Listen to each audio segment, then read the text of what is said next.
Hi everyone, Alex with BIMitUp. Today I'm really excited. I'm going to tell you why.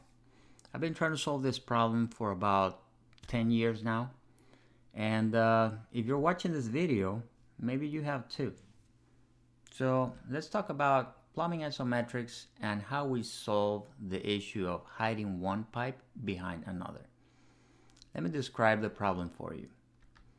So you have two pipes, one of them behind the other. Pretty simple, right? Now, if you're working with 3D solids, that's no problem. You can just come here to your detail level, make sure it's set to fine, and then you come here and you turn your graphic display options into either shaded, or you can even do hidden lines. And then the yellow pipe will hide behind the orange pipe. No mystery there. Now the problem comes when you have, let's say, a 5 or 6 story hospital or a lab.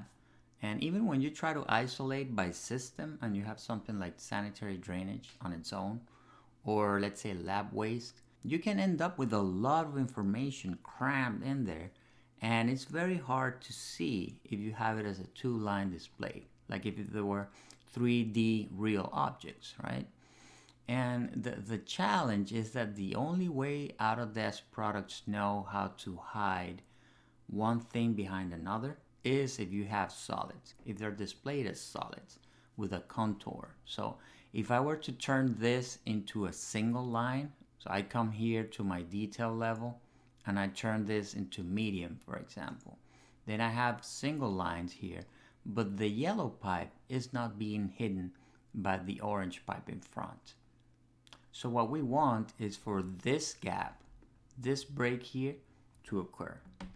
So how do we do that? How do we solve this? Because I've been trying for a while, and maybe you have too. So you cannot solve it, I cannot solve it on my own. So what we can do is solve it together.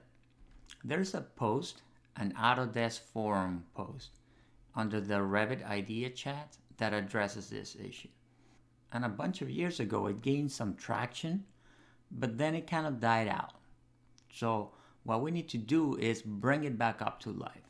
How do we do that? Just go to that link and vote.